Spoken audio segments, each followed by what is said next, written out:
Right, everyone, you asked for it. I got Big Bear on the channel, who I used to work with, a good friend of mine, aka Steve. Not Steve, the one where I talk about he was used. Not that Steve.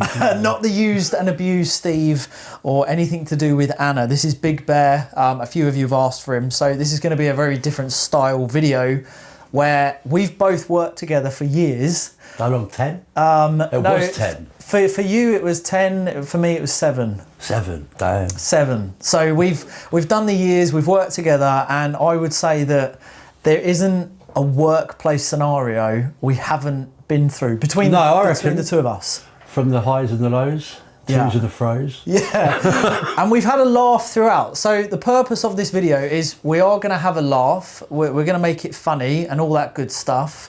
But also at the end, like, we'll give you our methods and tips and tricks on like how we dealt with managers and, you know, all this kind of stuff. So you will get some value from it.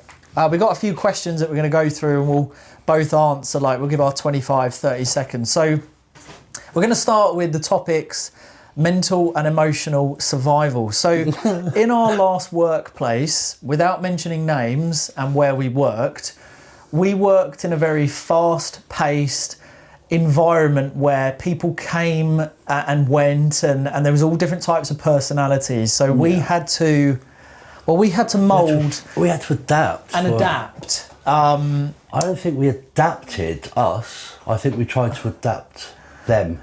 Yeah. Work with us. Agreed. Work with us, please. Don't work against us. Yeah. We're too old. We're too done with this. We didn't put up with BS. No. So, first question is, how did we stay mentally sane during some of the worst days in our last workplace? Mentally sane? Yeah. What did you do? I exploited everything they stood for. I would use it to my advantage. Yeah. Have backbone. Yeah. All right, I'll have backbone. Why are you getting upset with me now? Yeah. I've got backbone. Oh no. Better call the mental health people. Yeah. I'm going home. Played the system. Played the system 100%. Yeah. I think towards the end, I didn't have hatred. I didn't hate. But how did you know to play the system? Because both you and I would say from day one when we first met each other, we were very good without really having to experience things, and we already knew to play the 9 to 5 system. Most people watching won't think to play it in their favour. We just kind of did that from the off. For me, it was more like a generational thing for me. Right. I was brought up like it. Never to be lazy. Always do your work when you're there. Look busy. Look busy is the key part, man. You've got like that little clippy kid who walks around with a bit of pen and paper going, I'm really busy. That was me. Yeah. Or we used to call it busy box. Get the busy box. Have something in front of you. There's a manager coming. Learn the routine. I think something else we were both good at, you were very good at, become indifferent. So that's something else. Become indifferent. Don't get... we were never emotionally attached to a job. I think I've said this to you a lot. You got love as one side of that spectrum, and it takes effort as in a relationship. And then you've got hate, which also takes a massive amount of effort and encroaches on the good stuff. Feeling different. Yeah. Oh, they fainted. Step over them and carry on. They do not bring any value to my life.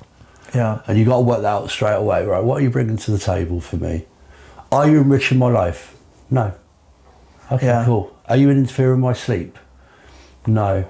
Cool, let's move on then. Let's just keep it professional. Yeah. Be polite, speak when spoken to, and just sit there and nod. So this is exactly, so I tie, everything you've just said, I tie into all my other content where we talk about, you know, what value are you, you know, everything is a fair exchange. Like, what are we getting from each other's relationship? Personal, professional, in the workplace, like, what are you getting from it? Because you always get the ones that come through as well, they want to be your friend. Yeah. And they're not your friend.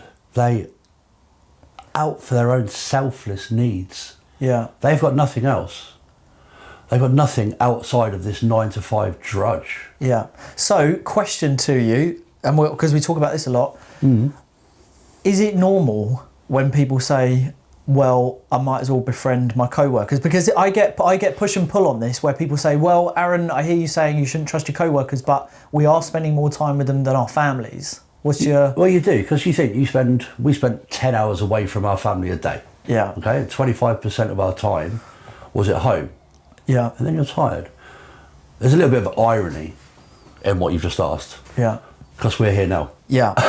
But our mindsets are very similar. Our mindsets are so similar. I think when we first met, it was like, and you just kind of know who you're talking to, who you're living with. Yeah. You laid the playing field very quickly for who you were and what you stood for. Yeah.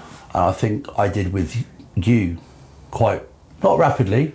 I think we had that meeting. Yeah. When you went, I'm speaking for everyone. I was like, no, man. Yeah. You don't speak for me. That is the difference, because there will be some people that will say to me, well, you say that you can't trust your co-workers, but yet here we are sitting. Well, just for further context, is that we've always put our families first. That is number one, and that is why we went to the workplace. We didn't go to socialise to begin with. It was, we're there for a purpose, right? I went to work, as most people do, to get paid. Yeah. To put food on the table so my wife and kids are happy. Yeah. You put them at your forefront. Work is a very distant 10th place. Yeah, so I think in staying mentally sane, I would say it's understanding your boundaries and just having that clear vision, that knowing that you're there to fulfill a role. And I think to expect anything more from anyone else is probably naive. I think I see a lot of problems, and we'll get onto this as we go down it, but most people who suffer with workplace problems, they've gotten too deep and too close because they forgot the reason they went there. Yeah, but they're the ones that go, I could do that, or let me do that, please let me do that. And you're thinking, dude, why? Yeah. Why would you do that? There are people paid a lot more to have their expertise. Yeah. And you're there going, and Gorgeous is there going, I'll do it. Like, God, you crack on then, mate. Yeah. And then all these people are going, we need to change. Yeah. How? There's no answer to that. There's words of wisdom, stuff that me and Steve are talking about. These are words of wisdom, right? Like we just mentioned a certain individual. We'll refer to nicknames. And Gorgeous was a guy we used to work with. And Gorgeous Lips. And yeah, it was like people, we'll come on to the other Steve. I think he's a great example to talk about. I've spoken about him a lot. But, managers are managers for a reason. They get paid a certain amount. Yeah. Let them do their job. Stop trying to impress. Because how many times, this is the great thing about the conversation, how many times, and I remember once when we were in that, the war room in the middle or wherever it was. The war room, and the first time a certain manager, JB, when they were like, you've got to train him. And I remember saying, I'm not training him.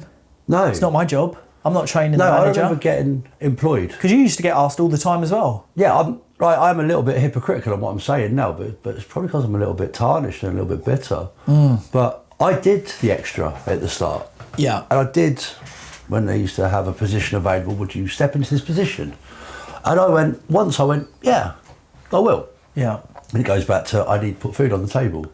So I got a little bit more money, which gave me a little bit more for them. It was never for me, never for the company, always for somebody else. Yeah. I just think, dude, you're so out of kilter.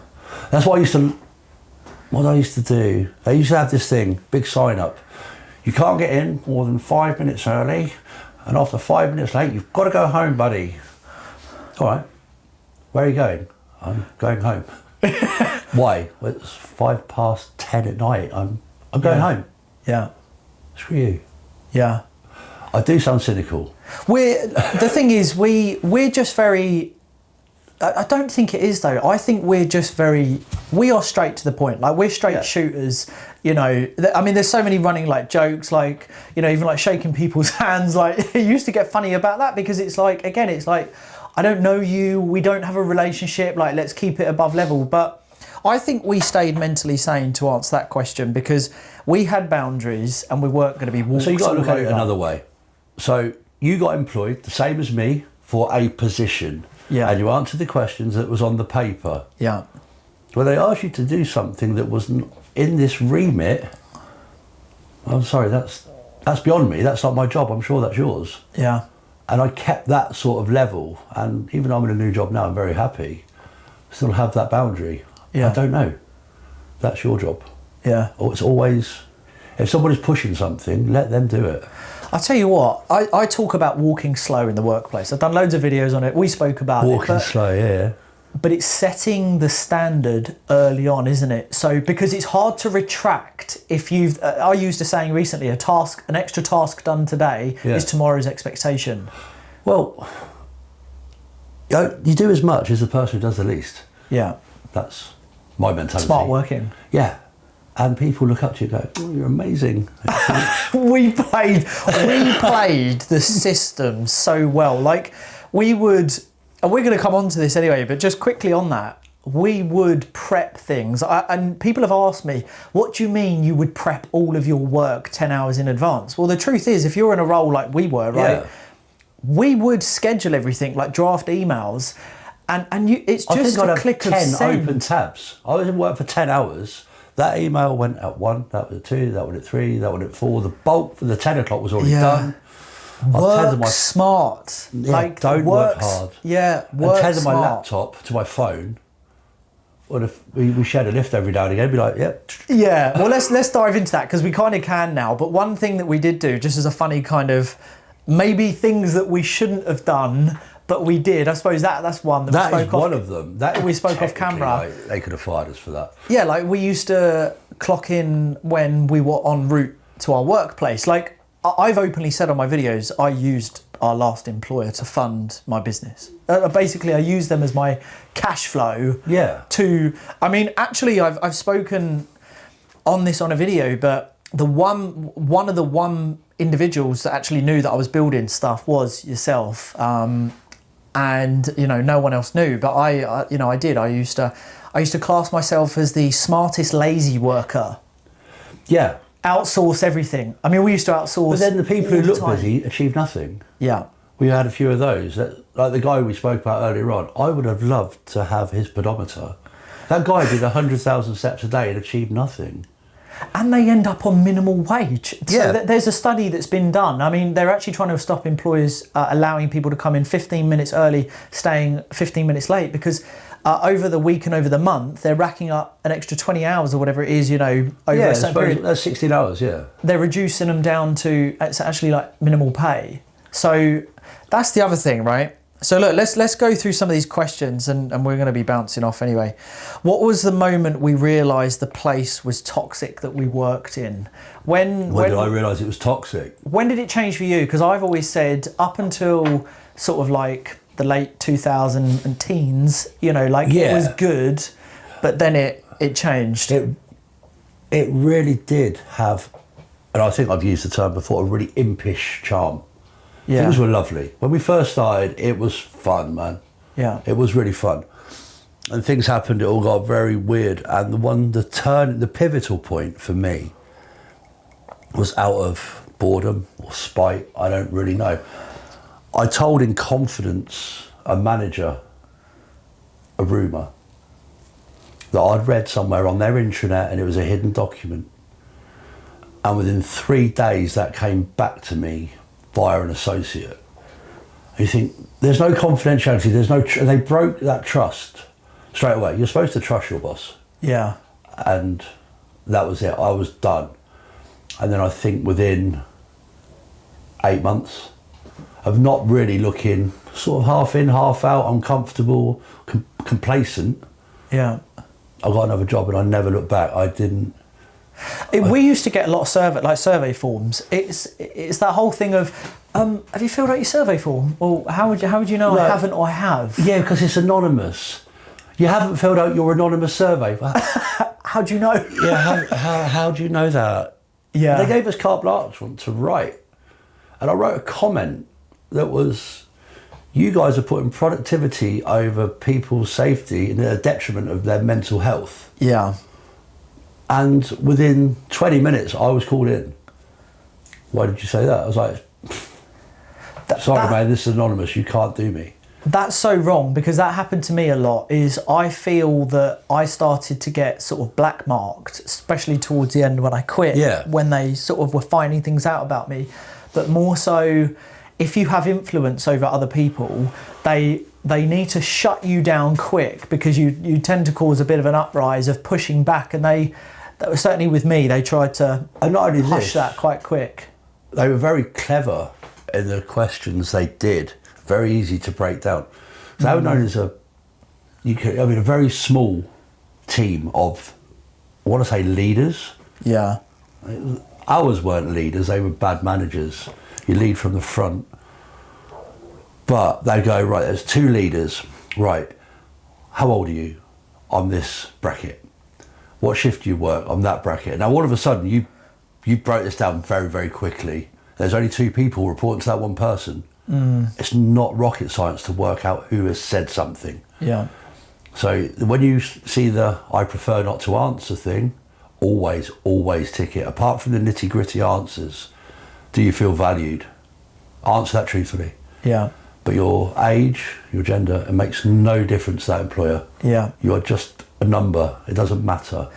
That is the God's honest truth. People don't like to hear it, but it is the God's honest truth. You are a number, and I've spoken a lot recently about stop worrying about working your notice, and people are like, well, you should work your notice. You've been lucky to be given a job, and I have to remind people and bring back that sanity of, remember, when you are let go, and you are gone, or you're made redundant. It happens quick. I've been redundant in the past. I got made redundant back in 2002.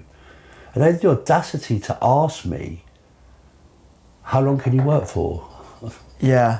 Since I cleared my desk, and I am gone. Yeah. No, I don't owe you anything. Let's quickly cover off, because again, I'm just thinking in my head of questions that have come up or comments, is the whole hierarchy of managers and their titles. Our last place was really bad for it, and I can't stand it. And even with my next event, we've got MPs, we've got billionaires, we've got mayors. I have said that categorically everyone, no matter how much money they've got, we're not doing lanyards to say what title people have. Everyone who enters that room, no matter where they are waiting in that queue, just like everyone else, and they're getting a normal VIP wristband. Yeah. Right? Because I want, everyone's human. When we used to have like area managers, how bad was it that they wouldn't even talk to people? Was you there when they shipped them in on a bus? These weren't your normal area managers. These were gods. No. God amongst men. Don't remember that. Like, dude, no, you're not a god amongst men. You do the same as me in the morning. You get up, you have a wash, you have breakfast. I think one of our guys, when he left, actually wrote something that really resonated with me. The only difference between me and you is my title, but we've all got the same common goal. His face never fitted. Yeah. And he was gone. Man. He was absolutely hounded out. Because they want whip crackers. Yeah, and he wasn't. He's like, we've got the same common ground. It's mad. Let's move on. We'll rack through some of these. Go. Did we ever lose sleep over work stress? Let's go honest answers. Did you ever lose sleep over work stress? Yeah, it goes back to when I said I did the whole step up and stuff like that. That's when I realised it was wrong. I was like, not waking up in tremors and terrors, but there was certainly, I took work home. Right. And I don't want to do that. My drive home should have been enough Switch for me off. to finish, but it wasn't on a few occasions. So did I lose? I think the only time when a certain American lady and I were head to head in our first place, in our first location, where I was going through a heavy grievance. I would say, because obviously I just had, little man was only a baby at the time. Yeah. I was the only income. I was concerned about losing my job at the time. So I've been fairly good with, I don't really get stressed about things, to be honest with you, but I would say at that particular point. But when your offspring are very young, yes, you need, and if you're not, and if you're working to be successful and you've got a plan to be successful, your actual focus is on them at that given time. Correct. It's not. I didn't want it being jeopardised at the time, and that was probably, I don't think I lost sleep, but it was definitely playing on my mind. This is a good one. How do we keep each other motivated? Maybe a slightly different word. How did we keep each other motivated when things got rough? I would also add on motivated, but also how did we, because we worked together on the same shift for a while. Yeah. With also the monk, and but how do we keep each other going? Because I would say motivated is a good you just word. spoke of. Yeah, we had a laugh, didn't we? Yeah, we did have a laugh. He was amazing. He Yeah. was an amazing guy, and I spoke to him only recently. We were all on the same. I think the thing is, we were all on the same level. We could all sync our moods. Yeah. And like you cast a shadow about, and if you're up, everyone else is up. And we backed each other. I think that's the other thing. I have always felt comfortable with you and Monkey. Yeah. So I think we just all got on really well. And if one of us was having a moment, a bad day, because everyone has stuff going on outside of work, and everyone's allowed to feel an emotion about it, right? Yeah. Annoyed, fed up, whatever. Yeah. Luckily, we was in a position where we could go, I'm going to take 5 minutes, we're going to have a game of pool. Yeah. So we go and sit down. Or we're actually going to get away from each other because everyone is irritating me at the moment. Yeah. And we didn't actually offend each other by going, please, for 5 minutes, let's not talk. No, we were just, I think you used the right word, we were well in sync. Yeah. Like, if we went quiet for an hour because we were all tired. So we also used to work late shifts together, didn't we? So yeah, what time did we finish? Midnight? Midnight, sometimes later. And even when the work got busy, our time flew by. Because also we worked well together in terms of we all had different characters, but we also had different strengths. But we backed each other, and that's the thing though, we did have a good unity which made 10 hours fly by, and you didn't mind that I was cracking on with my own thing, or you were watching a movie or looking up Diplodocus bones, dinosaur bones. That was a one-off, just to get out of work for 5 minutes. And Adrian would be playing bloody, games or whatever, and then we used to outsource to the, But isn't that like the yapper. One of our strengths is people could see us and people respected us, which was nice. But They people saw us as a also wanted threat to as well. emulate how Yeah. we were as a team. And if you said, I think we could mould this person to be the next one of us, Yeah. and that person could do all the work for half an hour, an hour. Yeah. We could sit back and go, breathe. Yeah. And breathe. And everyone's got their own little space to go to for 5 minutes. But this also is a very valid point to everyone listening, is that, we didn't quit the job. We quit managers in the sense that we had so many managers come through. Yeah. We would tickety-boo for ages and we got the work done. And let's face it, we could, as I'm sure many of you could as well, like we knew our job, we were competent, we could do it with a blindfold on. Yeah. But it was Confident and confident in what we did. We delivered. We delivered, and managers, when new fresh blood came in who had a point to prove, and especially graduate managers, my lord, graduate managers have been nothing but a pain in my rear. Yeah. They tried to reinvent the wheel. Yeah. And ended up causing absolute mayhem, and it ended up kind of breaking things down, really. It did. It broke that, again, go back to trust. It broke everything that we'd worked for. Trust and communication. Yeah, because they tried to put a wedge. If they see two people working together, you're naturally going to get the best out of each other. Yeah. If you're tight as a team. So let's separate those and let's see what happens. And all of a sudden you're like, what? No, I don't want to work my best today. I'm not saying you have to pander to everyone's whims by any stretch, but you build a team that's solid. And they were in there just to prove a point. Look what I've done to individuals. Yeah. Really broken, mate. Well done. It's mad, isn't it? Yeah. So, did we ever, well, this one was very relevant to me, but did we ever consider quitting on the spot? So, did you ever consider at one point just leaving? Oh, mate, my rucksack was on quite a few times. Yeah. And again, we go back to the little people. Yeah. And that always comes to the forefront. But did I ever consider quitting? The amount of times, because we worked off that roundabout, that I've gone round the roundabout and gone back up the road. I'm like, I really can't be bothered to go in there today. But you think, right, my wife's going to kill me if I go home. That's what I thought. And I'm like, oh no, better not. I haven't got the heart to say, you're the breadwinner, even though you're on maternity leave. Yeah. No, the thought of quitting was so strong. I think many people. Yeah, I think it's a natural thing. Even Turkey, I mean, he was a prime example of someone who put his bag on and drove 30 yards down the road and came back. I know. Half hour I later. think we all did it, and there was people throwing coffee cups at the wall. Where it was like, oh, that's just him being a bit funny. I think the lesson there, though, is if you're at a point where, okay, do you wish you had quit earlier, or would you had still played it out the way it has now? I don't know. I think, touch wood, everything in my life at the moment is really quite nice. Yeah. I'm not super wealthy, or I don't really care what goes in my basket. I'm comfortable, I'm happy, and everyone's happy. So we had this amazing thing, like you can do a 4-day week, and you're like, oh, I've got time. No, because you're knackered. I've got a normal, bog standard 9 to 5 where I don't take it home with me anymore. Yeah. And everyone in my house has noticed, like, I've only been there a few months, and it's like, everyone's happy with me. They actually want to talk to me and my family. When you say we were busy at certain points, they didn't want to know me, mate. Yeah. And it was horrible towards the end. And you look back and you think, I was an arse. Yeah. You don't think you're taking the work home with you, but you obviously are holding this massive grudge, burden, whatever you want to call it, and think... Plays on the missus and the kids. Yeah. Yeah. And that's not fair. They don't ask for that.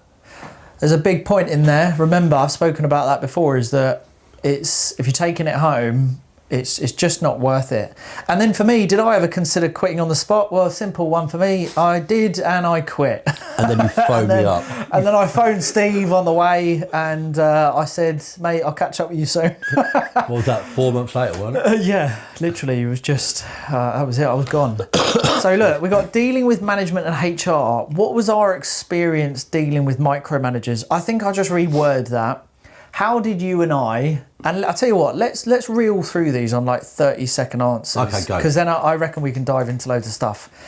How did you deal with micromanagers? Because we had many. I used to say the word how a lot. Right, this needs to change, how? Well, you need to get this figure to do this, how? You don't know, do you? Okay, cool. I'm going to carry on doing what I'm doing. You come back to me when you're ready. Go and grow a pair. Think of your answer, mate. I love it. Is that really powerful when you just go, how? And it can level a conversation. Ball back in your court. Yeah. Yeah. Do your job that you were hired to do. Right, there were times, we thought about it. I gave them a little bit of input, and there's a little thing about malicious compliance. You listen to them, you do what you're told, even though it's wrong. I think the whole, like, how is, let me just re-angle, there we go. I think the whole how is such a smart play, because it just throws everything back on them when really they're trying to get you to do the manager's work, because they don't really know. Because I think the thing with micromanagers, they're bored and they don't know what they're doing. They've got a degree in botany. Yeah, cool. Literally. Yeah. Thank you. That's really helpful. I'll go and get me a rose. Yeah, I like that. I would say mine is very similar, but I'll give a different answer. I think I played the scare tactic a little bit. I think I gave off a vibe that they didn't really want to put boundaries with me. I think I was at times that guy where, you know, the managers above my manager, as I said, would typically say, just leave Aaron alone and let him get on with his thing. And honestly, I just gave the vibe. I gave every manager the equal vibe, is I wouldn't talk to them. Yeah. I didn't mean it in an aloof way. That's just rubbish saying that, but I don't want to be their friend. We went through 80 managers. How many have kept in contact with you? None. Exactly it. It's just none. Yeah, and you could be polite to managers as well. I didn't have that skill set. I just thought, no. Yeah. I will do my job. If they ask me to do it properly and they give me the how, then I will listen. Yeah. And then go, but they don't contact me now. They don't contact you now. So I think it doesn't matter what you do. They're out for themselves. It's mad, isn't it? It's all about climbing that ladder, and it's with the managers. I think the problem is there's not a lot of leading. There's not a lot of compassion. There's not a lot of empathy. And there's no understanding of the actual job role. And we're not here to take the flak for it. And certainly we didn't. So, did we ever get called into HR? Yes. And why? I get called into HR for There's probably some flippant comment that I made off the cuff. Which you were good at. Yeah, there was that one. I got questioned about it. They had a natural progression path, didn't they, for managers? I'm going to do this, I'm going to do this, I'm going to do this, and I'm going to disappear and you won't see me again. I'm going to be brilliant and I'm going to live in the forest. And the guy went, I bet you're shocked. I went, no, not really. That's a natural progression path for you guys. But you're here for a year, then you're gone. And I got called into HR for that, for being rude and disrespectful to senior leaders, which goes back to the point as they do the same as me in the morning. They have a wash, they have some breakfast. Yeah. Have a little bit of, I don't know, camaraderie, please. Yeah. Bit of ownership as well. Yeah, they speak in these weird acronyms. Yeah. And they'll be going, oh, the ZBC isn't really up to date. And you'll go, oh yeah, the ZBC is a bit difficult on today's. And you pass through the corridor and you go, how is your zebra back chair? And they'll go, what, a zebra back? Yeah, the ZBC. And they'll go, oh, that. They couldn't even speak English anymore. And you're like, oh. Yeah, they wouldn't layman's term it. It would all have to be who sounds the smartest. Yeah, who can speak the most acronyms in a day? But you would get pulled into anyone would get pulled into meetings for the most stupid things. But funny story, Steve and I were in a works meeting once in what used to be called like this Everest room or something like that, right? Where we'd have 25 people at a time. And yet you didn't get pulled in to HR for literally going up to our brand new manager. The meeting was over. Steve just got up, got a party popper, and just went up to the manager and just popped the popper in his ear. And then just walked out the meeting. And like, this guy could have had a But I actually took the stuff out, so it really popped. It gave it some style. But again, I don't come across like a dick saying that, but yeah. It was, mate, some of the stuff. Some of the silly things, yeah. I got called into HR many times, to be honest with you, over the years. But the last thing HR, which actually was the push for me just to quit, is they wanted to try and pull me in for claiming that I was leaving early. And goes back to what we were saying. Yeah, we were. But also disagreeing and pushing back against my manager at the time. Don't mind saying her name, Janky, can't stand that one. And I said to her, no, I'm not doing it. I said, where, and I questioned her where had she been for like the last 3 hours. Yeah. And she screenshotted our conversation of me denying the work, basically, and I got called into this HR meeting. Does that go back to what we first skirted on of have backbone? Have a backbone in the workplace. Massively hypocritical workplace. So here we go. Let's do these as 25-second answers. Yeah, we need to knock it down. Because I want to get through all of these. How did management react when we spoke up against them? Oh, what? Everest room. Have you got anything to say? Yeah, I have. And you can see them visibly go, shit. Shit, I'm not ready for this. I'm not planning for this. Yeah. So what's your plan for next year then? Well, what we need to do is focus on now. No, don't focus on now. I want to focus on next year. Yeah. And any question you asked them, they were not ready. Not in the fucking slightest. They didn't like... No confrontation. It was you do as you are told. Yeah. No. They didn't like it, did they, when you spoke up? No. And they never will, by the way. If you do speak up against management or you have something to say, and one thing I will say as a lesson for everyone, we were good at this, be the last person to speak. We've got a cut. I think I'll probably tie this into... Okay, yeah, no, because I know where you're going with this one. My answer is, how did management react when I spoke up against them? Well, a little bit dumbfounded, because again, I would say we were more socially and intellectually intelligent than most of the managers that we had, certainly in debates and actually... So that thing where they go, has anyone got any questions? Steve? No. Aaron? No. Monk? No. Actually, I have. Yeah. And say something and you would go, on the back of that, and you could see them go, we would work. No. Yeah. This isn't how it's supposed to be. That's called the 30,000 view, because... Never heard of it. It's like letting the room talk. So in a works meeting or any type of meeting, you gain a lot of power. You know, even if you're in a team meeting of any kind, like, you know, in sports or whatever, let everyone else talk. So you then have an understanding of what's been said. So you hold the power to whether to say something or to not. And we would do that quite naturally we would speak last. Kind of saves listening to management as well if everyone else is talking. Yeah. If no one's got anything to say, it's been a boring meeting, so there's no point. But if we wanted to get out of work, we would continue the conversation. We could and we would ask questions. And then we could really go to town with the metrics, believe it or not. Yeah. So, did the company ever pretend to care about mental health? Yeah. All the time. But they couldn't give a monkeys. They did, but they were very half-arsed in their way they did it. Yeah. Like you go in and go like, I'm struggling. I'm physically, mentally struggling. Help. All right, okay. Here's HR. Now HR are going to talk to senior managers. Obviously you're too weak for the job. You need to do things. But no, that's not what I'm asking for help. Do you think they ask questions around mental health so they can figure... Because I'm convinced of this, that they want to know who's struggling mentally in the workplace so that they can identify who they might be able to start to weed out. Yeah, I think... Yeah, they play on that a little bit. I think they do. All companies do that. So, how did we handle... This one's brilliant. How do we handle feedback from managers that made no sense? I've got a brilliant one. Give me an example. I'm trying to think now. So, I already know what one. So, how did we handle feedback? So, I was pulled aside by JB, we'll call him, that's his initials. And he said, do you want to go for a walk? I said, why? So I entertained it this one time. And then that was prime example. We went over to a canteen and a certain manager said to me, it's imperative, he started by saying, what's your vision within the company? Where are you going? And I said, exactly where I am. I'm staying the same. I'm going home at 10:30. Yeah, I'm going home when the time has run out.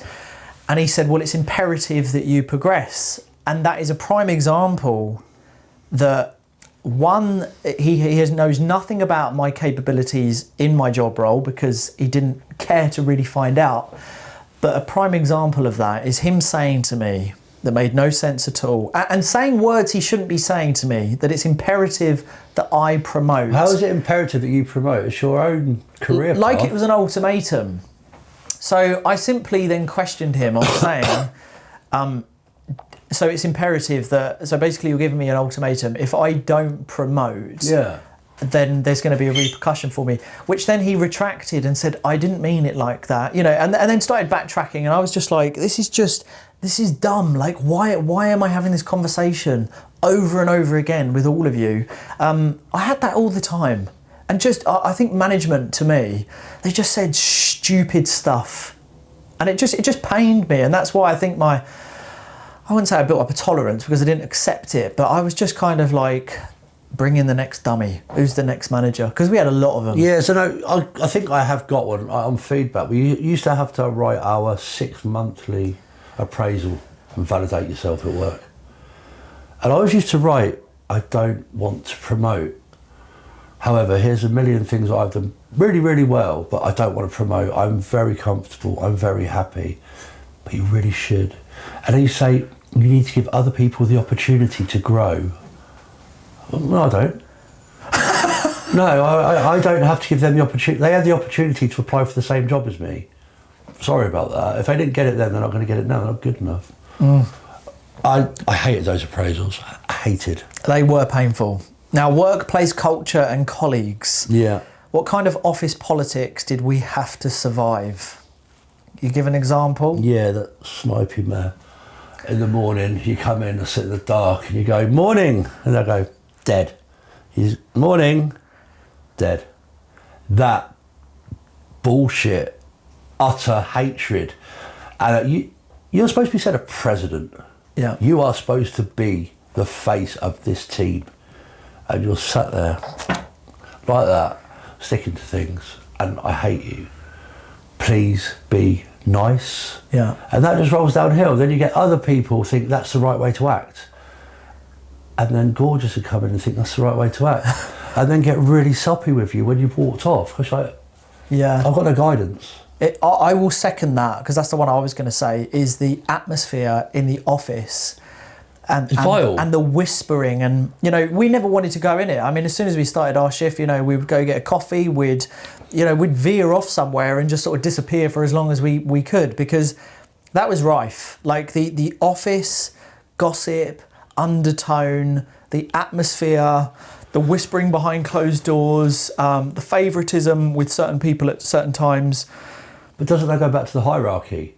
Yeah. That's it at one end, where they should be sat in the middle, eating out. And, yeah, hatred. So here we go, quick one. Did you ever trust your co-workers? Some, yes. Yeah. I still do to this day. I still speak to them, yeah. Yeah. Self-included, obviously. Some, no. Yeah. I would say for me, the only answer is yourself. I would just say it was just you. I can count on one hand. Always tell a lie. I'm still in contact. Ben, you and Ben. That's apart from that. That's it for me. Did we ever witness something completely ridiculous at work? Yeah, weekly. Anything in particular that stands you're out? burnt out. Let's have a pizza. No, it's not the way round. That substituting with food. The silly little gambits. Oh, here's a packet of Love Hearts. It's Valentine's Day. Dinosaur stickers. Dinosaurs. That's my one. Oh, the Workosaurus. The Workosaurus. So we used to. There was a certain lady who was our operational. That wasn't a lady, man. That was a bloke. Yeah. And I will say his name because I despise. I don't hate because I'm indifferent towards him, but he was horrible. Oh, there was two. There was the there was the operations. No, the site manager. The one with a thing. No, I'm on about the American. Oh, that one. Because she pushed the dinosaurs as well. Yeah, because I started putting them on the board. They asked me what kind of dinosaur I wanted. I said, I don't know, I'll phone my kids. That was ridiculous. How did gossip and rumours affect the team? Well, I'll just quickly go on this. I would say when people were favourites of certain managers, atmosphere would change. Like the guy I used to work with, LB, LB, who I worked with last very closely on my shift, the last shift I ever did.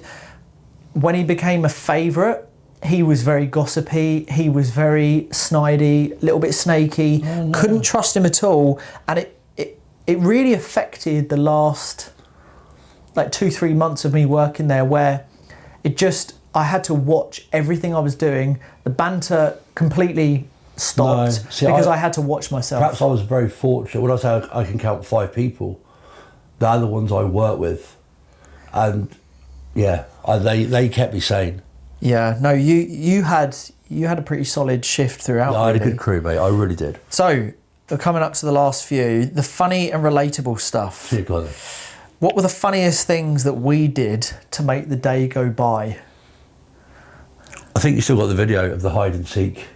That was pretty impressive. I have a lot of videos, a lot that I've shown, but a lot I can't show because let's face it would incriminate us. It would. So we can't show a lot of footage, but I think hide and seek. Hide and seek was always good. Sing-alongs are always a good You laugh. would hide up and then make and make noises. I think we did a lot. We kind of regressed to children.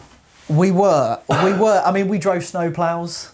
I did drive a snowplow. I broke a snowplow. We drove forklifts. We just went wandering at times as well. It goes back to having the crew together. Yeah. You could just relate and laugh and just say what you wanted.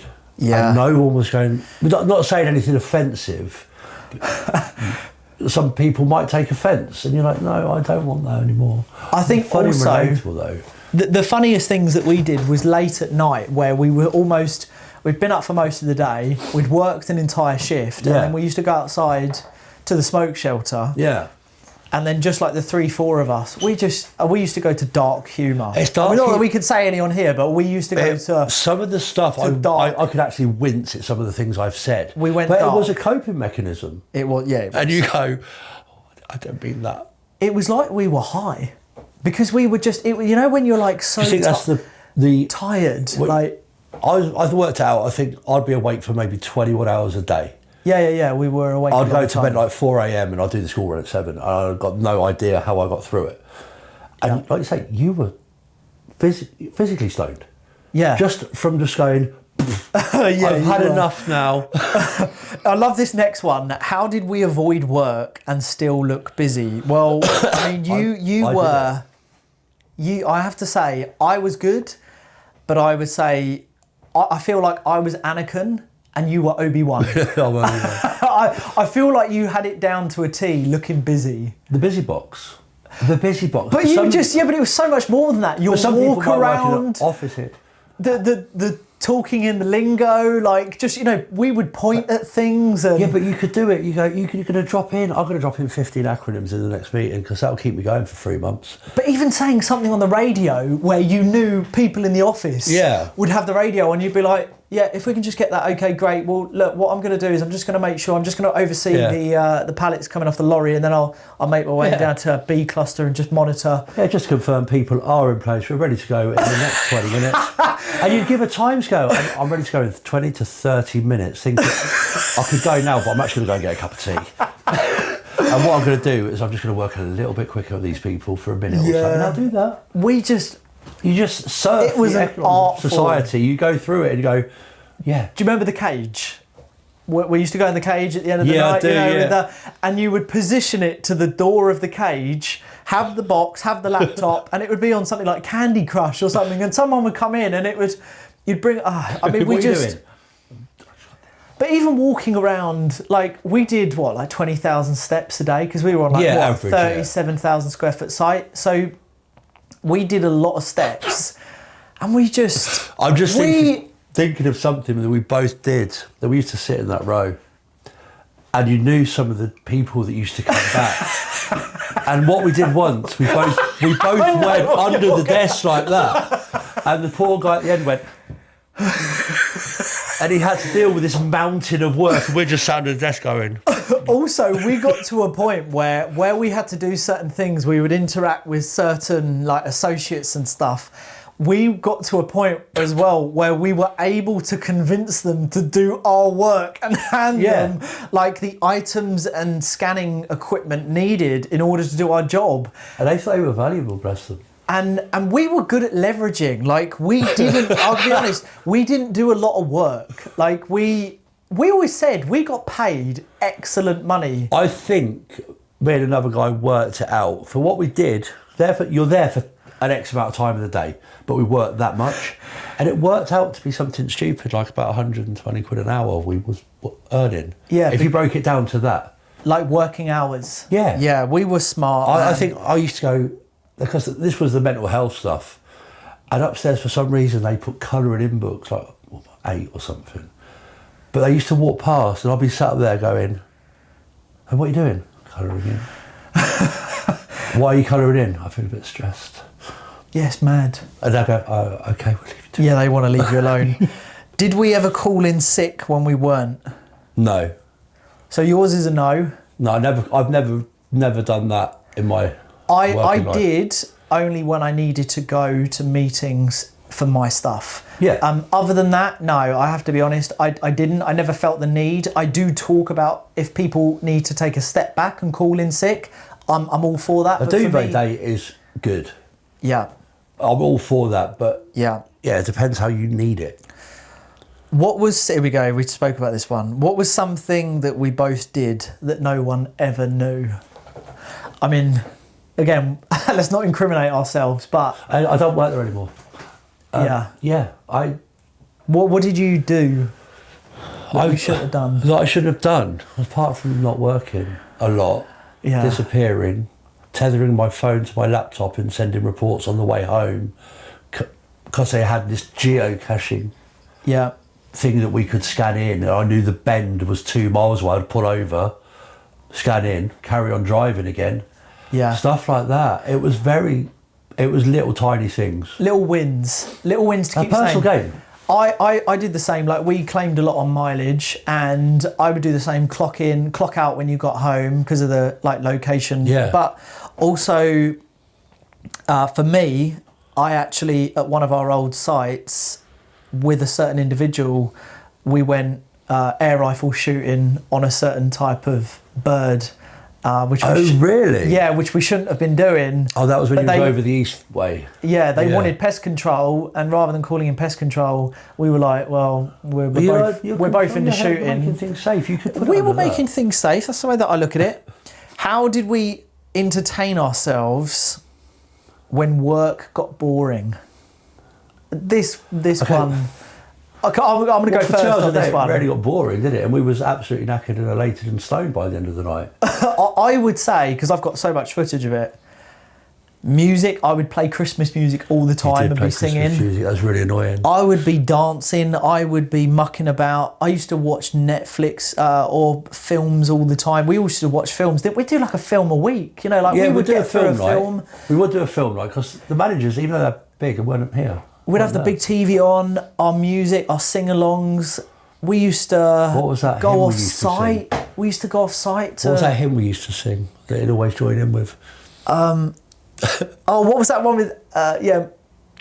Oh, come Monk on. would... oh my God, what's that song? No, we used to do the... oh, baby, ooh. Oh, but then there was the other one. There was a hymn. Yeah. From the Coming I know, no, because I'm thinking of the one with Rosanna or something like that. Okay. Where you would hear it and Adrian would call it. No, I know the one. He's got the whole world That's the very one. in his hands. He's got the whole world in his hands. Okay, that was brilliant. Right, here we go. So, what were the funniest things we'd do to make the day go by? Well, we kind of already answered that one. So these are loads of questions that have come in. We've done that one. Personal reflection. Okay, here we go. Great. Last lot. Did work ever come before family or health? Honest answer. Before health. No, you know my backstory on that. Yeah. And no, family always first. Yeah. Family always first. For me, it's the same. Work has never come before family or health. I'm massive into my health. How did the job change our view on success or money? Did it for you at all? No, it made me realise money is it's not your God. It's great to have it, don't get me wrong, because everyone loves a holiday and everyone likes a nice swanky meal. Yeah. But your sanity and what you bring to your family comes paramount. You can make it so simple. You can go and get a bag of chips somewhere as a 2 or 4 or 3, whatever. Or you could be really well off and have nothing. Yeah. Everything's got a value that's personal to you, man. I'm not money driven now. Funny enough, I can't play it because I'm on a live stream, but Jason recently came back from Necker Island off with Richard Branson, loads of really successful people, billionaires and stuff like this. He sent me a voice note today from a guy who wants to tap into Jason's mindset on how Jason is so calm, collected and all about family and knows when he's enough. And the guy who messaged him has got like 100 million liquid in his bank. Like he's super, super wealthy. Yeah. And I listened to the voice note today and it just goes to show, and I listened to this guy say like, how are you so calm and how are you so free, which is Jason's message. And it's just funny, even with 100 million quid sitting there, he's still trapped. So it's not about money. Like it is about your quality of life. And I think when you're saying like you got so much money, I think I'd be a shit millionaire. I really do. I wouldn't know what to do. I'd just go and spend it. You'd go and spend it. I'd be surrounded by tat and shiny stuff. Yeah, you would. Yeah, you would. Let me just do the thing on that. You would. You'd be surrounded by shiny stuff and loads of t-shirts and Adidas trainers. Yeah. You would. I can vouch for that. Because it makes me happy for that moment. That's the thing. It's like dopamine. Yeah, dopamining, isn't it? Yeah. What lessons did we take from our previous workplace into future jobs? Oh, you take things for the benefit, can't you? You can take your learning. You can learn the good stuff, but you also learn what's fundamentally wrong. That was the biggest thing for me. Do you have more boundaries now? I have more boundaries. I set those out from pretty much day one. I can do this, I can do this, I can do this. I don't know that. Please don't ask this one of me. But you also learn, it's a bit of cliche what I'm saying, but what good looks like in a leader. People, they don't overstep their boundaries, man. And I'm very lucky now. Really, I'm very lucky. And I'm kind of fortunate with that. Got a lot of wisdom, I think, like both of us have learned a lot. Yeah, I think I'm fortunate with some of the experience from that other place. It's got me the job I've got now. Yeah. And it's also given you the skill set to do what you do. Yeah. And it's, you can take the good and the bad out of everything, but focus on the good stuff. Yeah, I think I've learned that taking obviously that into what I do now, I think I have learned several things, and actually there were a lot of benefits in terms of, you know, things in terms of the technology, like the behind the scenes, what I saw, how fast they were moving, like you know, what can be done, and the way things are very systematic, like VSOPs processes. Like I hated all of that, but actually I look back now, I have loads of VSOPs, I have loads of processes, and I think actually I'm not like that as a person anyway, but I did learn a lot about standardized processes and how that helps you grow. I think people have, as a general, I've got my own routine, my own operating procedure. In the morning, I get up, I do this, and this, which helps me achieve that. And it does work. You tick box exercises. Yeah. If we could go back, what would we do differently? Or would you? I would actually say... I don't think I'd ever want to step back. No, I wouldn't. Well, number one, I wouldn't go back, but I actually wouldn't do anything differently, because I'm a big believer now. Just when I look back at things that have happened, everything did happen for me to be where I am now, with the wisdom that I have, with the knowledge, with the evolution of what's happened throughout my journey. That only happened because of the things that I went through anyway. So I don't think I'd change anything. No, I don't want to sound like a hippie, but I'm a big believer in what goes around comes around. Yeah, it is really that simple. You get back what you give. Yeah. So give everything you've got to something, and it will give you dividends at the end. Do you know, the only other thing I would say in my early days of working in like physical labour jobs is I just think I would have told myself earlier that, mate, don't go above and beyond, because honestly, you doing all this behind closed doors and thinking that this is going to pay off, honestly, no one's seen it, and the truth is no one cares. I think if I could have learnt that lesson earlier on, you would be able to work on yourself more and you take more calculated decisions for the benefit of you. But you only learn that if you go through. But don't you being think that's mugged brilliant? Off. What you can pass down now. Oh God, yeah. So rather you've gone through it and you think, I wish I'd have done that, but you've got the opportunity to guide. Yeah. And ultimate wisdom. And mentor your children. Yeah. And then the last one for the viewers, what advice would you give to someone stuck in a toxic job right now? I should take a little minute to think on that one. I'll go on this one. Because it's always the same. I beat the same drum. If you're in a place where you worry about work when you go home, you think about it late at night, you dread Sundays. So let's just think about it like this. Someone who works an average of 5 days a week, really you've only got a day and a half where you might be yourself, because most people are going to spend that last half of the Sunday dreading what's about to come. So you've only really got... I didn't even think of that. You've only really got a day and a half. You could compress that because you've got a bit of a lie-in as well on the Saturday morning. Yeah, and that's if you're not waking up dreading the conversations that happened or someone talking about you or the horrific thing that happened on Friday. So really the worry never ends. As soon as that build-up and that stress and that overthinking and overwhelm happens, for me, my immediate answer is you cut ties and you move on immediately. I don't see that there is... Because you can't fight the system, there's no point trying to flog a dead horse, and you will never... The point is you'll never beat the system, so there's no point fighting it. So yours is to go, right, we're done. Yeah. Mine is a bit more methodical, I think. So I take the first 15 minutes of my day making sure that my house admin's in check. Have the kids done their homework? Are the kids well fed? Is everything sorted? A doctor's appointment? Is all of the house admin in check? That takes some of the stress away. When you go to work, take 15 minutes to plan your day out, or you take however long to plan your day out.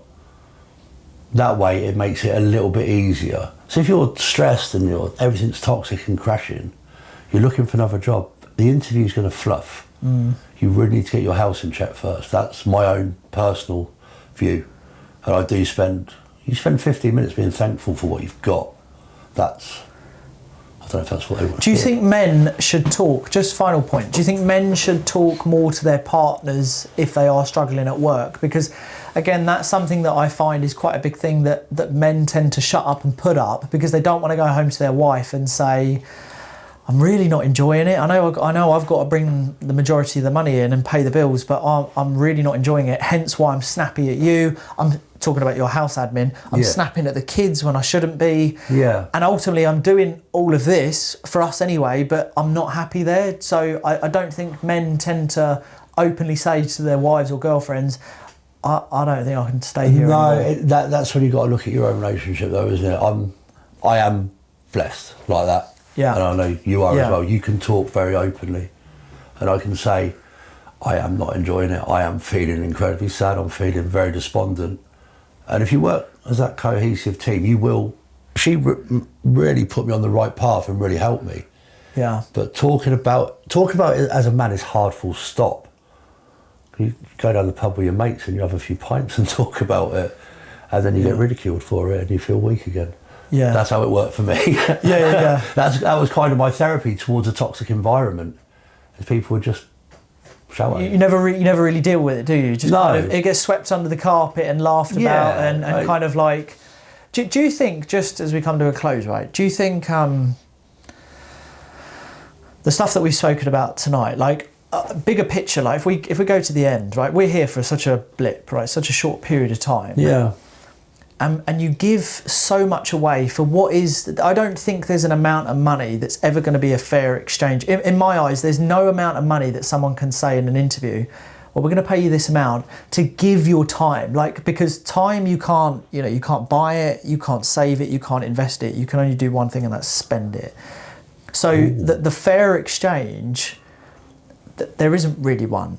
So I always find it interesting to start thinking about that and going a little bit deeper, because I think what are we actually here for? And that is to, experience, explore, adventure. And I think we always have to remember that not to get caught up in the whole titles, the amount of money, the big investment bank. What was it Steve Jobs said? A $30 watch tells the same time as a $300,000 watch. Yeah, what's the point in having what's the point in having a Rolex? Yeah. There's no point in having a Rolex if it tells you what time your lunch dinner's finished. Your lunch break's finished. The most important thing you can give is time, mate. Like, and it is about doing the things that you love, and it's finding that balance. Like you have that balance now in a job. So I'm not in a job, you're in a job. Yeah. But we've got both sides where it's like you clock off. Yeah. And you're off. Yeah. Like you have that mental clarity. You're not stressed. You're not worrying about it. So I come down tonight, I picked up a nice hot chocolate, and it's all good. Yeah. And I'm fine now. Yeah. And then tomorrow, I've got to start again, but I haven't got to be false about it. Yeah. And I am happy. Well, mate, it's been a different episode video to the channel. It went well, didn't it? It went smooth. It's quite good.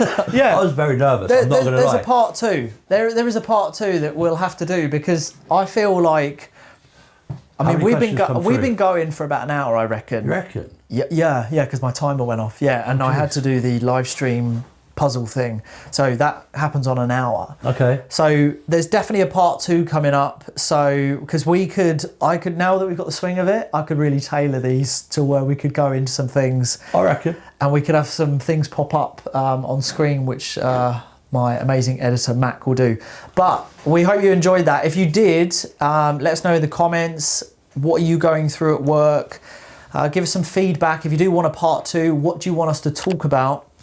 But until then, you've met Big Bear, you asked for him, you got him on the podcast, YouTube channel.